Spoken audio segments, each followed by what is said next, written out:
Hey guys, what is up? If you've been following along in the Free to Succeed series, you've kind of watched the process of me building my budget Unkillable clan boss team on my free to play account.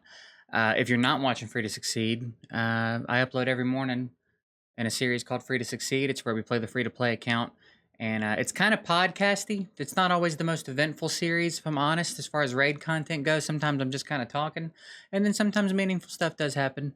Um, but if that sounds like something that might interest you, I try to do it every day, every weekday anyway. Sometimes we get them up on the weekends as well. But I thought what I would do here is make a dedicated video outside of that, since I know that a lot of people don't click on that, and show you my budget Unkillable team, show you my stats, talk a little bit about some of the troubleshooting I had to do to get it to work reliably. We are in a place now where it's working every time I use it. It works on Nightmare. It works on Ultra Nightmare. Real quick cut here too. There's a game on clip that I want you guys to go check out. I don't know which one it's going to be. I'm recording a few in advance, but I'll pin one in the comments and go check it out. I appreciate it. It helps support the channel a lot. Sometimes they're funny, sometimes they're not. I don't know which one I'm going to put there. It's like a little game for you, but that's it. Appreciate it. And there are no more problems with it. It's completely solidified now. And of course, we've got Maneater and Painkeeper in the mix. My squad, I'm running Narma, I'm running Rosin, and I'm running Occult Brawler as my stun target, okay? So we ran into some issues occasionally where Painkeeper would catch the stun. So I'm going to talk about that a little bit later. I'm going to start with, I guess we'll just start with Rosin and talk about what the role is, the stats. Of course, you already know this. Deadwood Jedi has a website with this build, with the speeds that you need to hit, with some tips. It also has, he has links to the, what do you call it? The turn. What's the thing called? I'm totally blanking right now. It tells you what to do on every turn, basically. The turn counter. There's also a stun calculator you can put your info in, and that'll help you if you're having a troubleshoot. But hopefully I can give you a couple tips that will help you avoid that, having to get that in depth. But I'll put links to the page on Deadwood's site with this particular build, and then to the turn order thing for Nightmare and Ultra Nightmare. I don't know why I can't think of what it's called, and it's pissing me off real bad. But what are you gonna do? So on this team, we've got Maneater at 256 speed. We've got Painkeeper at 223. DPS 1 is 188. DPS 2 is 180. And then the stun target is 129. So that leaves you a lot of room to put damage on the stun target, right? 129 speed is barely above base speed for most champs. So it leaves you a lot of room to put damage. 180 and 188 are not that hard to hit. 223 is really not that hard to hit. And then 256 can be a little difficult, but it's really not that bad considering that's really all you got to focus on, right? If you can get crit stats on him to up his damage a little bit, that's great for Maneater, but all you really got to do is hit the speed with him. So looking at Rosin, I've got Rosin in the 180 spot. Technically, he's 181, but it hasn't been a problem. There may be small windows in either direction for the speeds. Get as specific about it as you can. Having him at 181 has not been a problem for me. I have him on lifesteal. Rosin, I was using in my old clan boss team, and the lifesteal gear was just on him already, and I just had to make a couple of small tweaks to get the speed where I needed it. Everything else is kind of in line, right? The HP's low, defense is high, accuracy's still where I need it. Everything's pretty good for Rosin here, so didn't have to change much. As far as masteries go, this is what we're looking at for Rosin. If I move, you can see we just worked our way down to Giant Slayer because Rosin has the A1 3-hitter. Beyond that,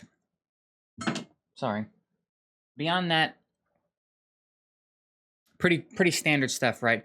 Avoid anything that's going to affect turn meter, obviously. And then important, Life Drinker. Again, Rosin doesn't have to be in lifesteal for this.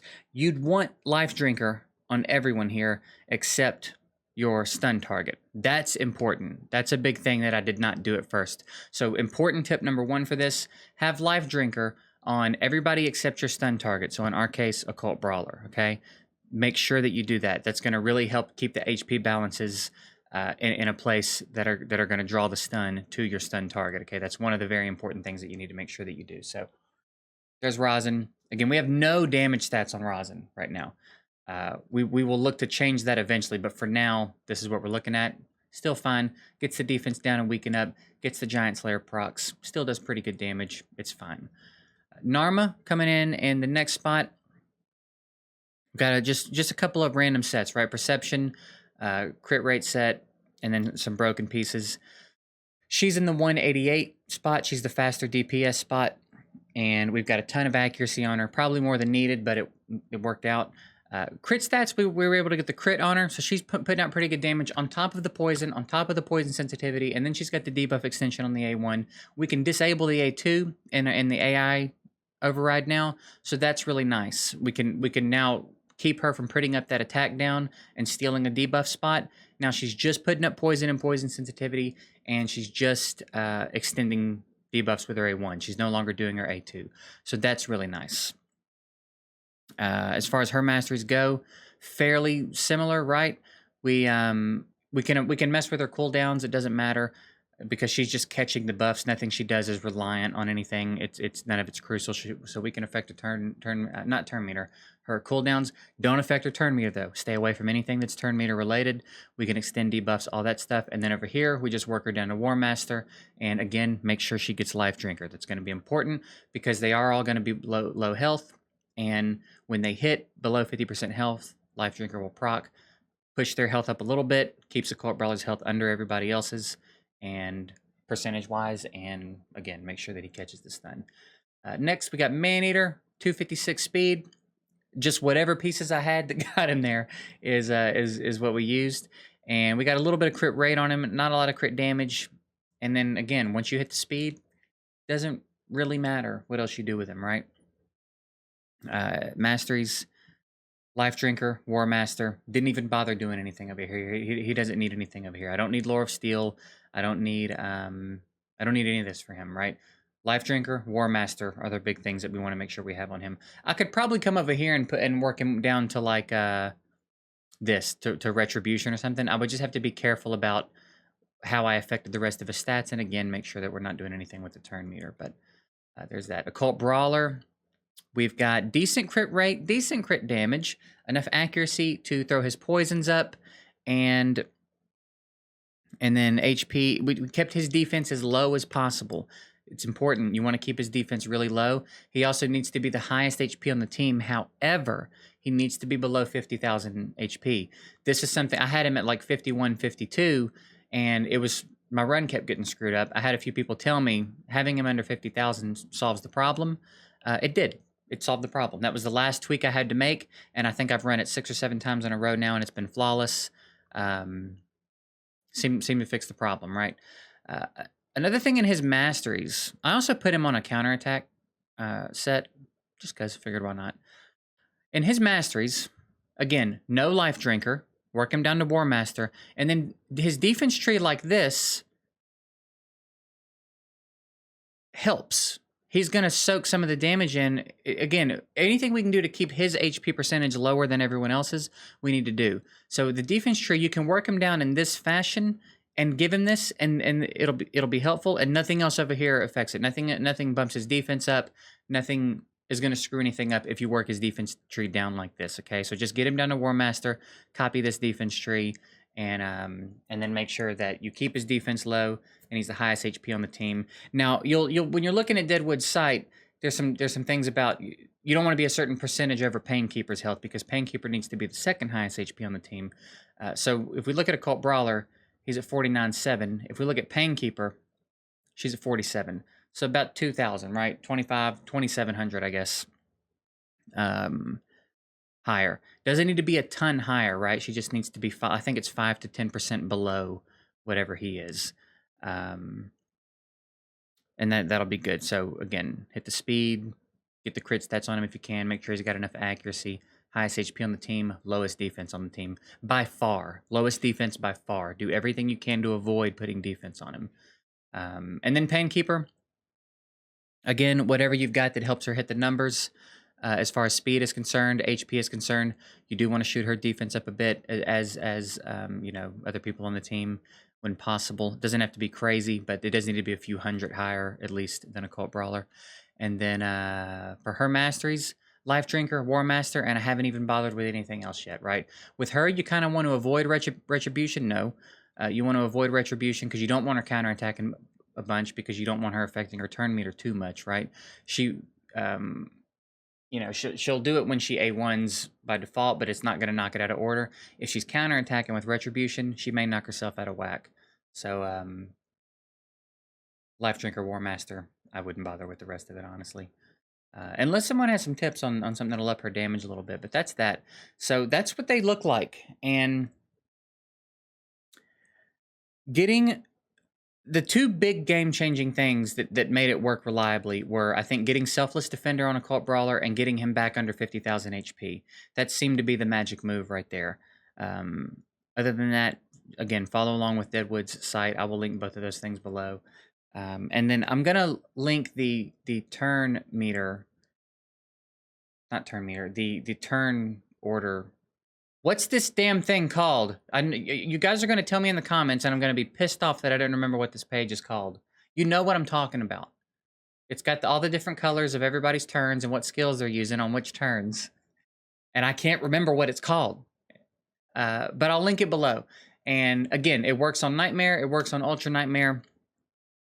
And I'll link both of those setups below. After you do them a few times, you'll just remember which one is which. It's not really that hard. You really only need to remember what Maneater and Painkeeper are doing on their turns. For everyone else, it doesn't really matter too much. So once you get their pattern down for the first few turns, you're good to go. If I have a key, I do. I think I've already put in all my Ultra Nightmare keys. No, I need to put in one more. Okay. Well, let's run a key. I'll show you the setup.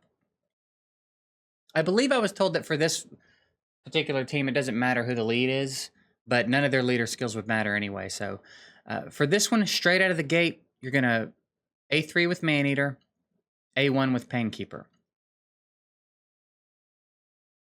Okay? Then Clan Boss is going to go, and then the rest of the team is going to get their turns. So we can go ahead and get the poisons up. Rosin's going to struggle a little bit here because he's off affinity, but whatever. And then for the second time that Maneater and Painkeeper get turns, you're going to A2 with them, okay? So the first time they get turns, it's Maneater A3, Painkeeper A1. The second time they get turns, it's A2 with both of them, okay? Then everybody else can do whatever. Doesn't matter. Maneater's going to get a turn here. He's going to A1. And then Painkeeper's going to A1. Everybody else can do whatever. Maneater's going to A1 again. And then I think from here you could press auto. I usually want to make sure that they get... that I force their A3s, just in case. Just in case. You're probably good to hit auto there, but I like to come in and use Maneater's and Painkeeper's A3, and then you can hit auto, and then we should be good to go. Now, when it used to fall apart, it would fall apart around turn 7 or 8. So let's keep an eye on it. You'll notice everybody's life stealing when they hit.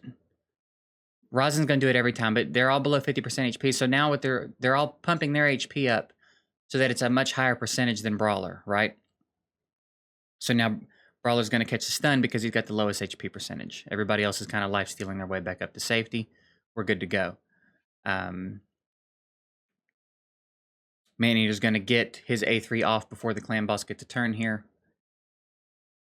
And we're good. Now, with my team set up the way it is, it's almost like clockwork. It's 29 million and some change every time.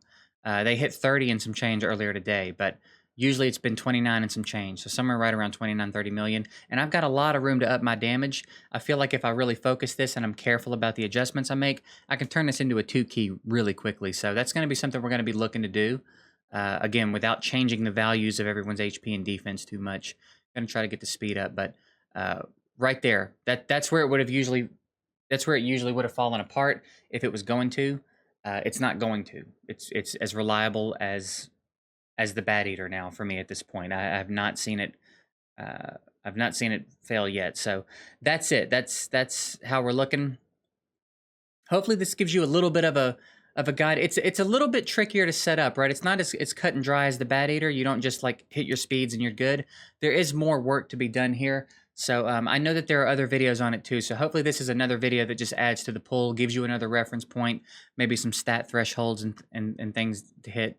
Again, just trying to contribute because this one is a little bit tougher to set up. So hopefully this helps somebody get it set up. If you have any questions, drop them below. There's been a lot of helpful people in my comments and DMs helping me get this sorted. So I'm sure between me and whoever else in the community sees your questions, we'll be able to get you sorted too. Other than that, again, I do hope it was helpful. I appreciate you guys watching, and we'll see you later.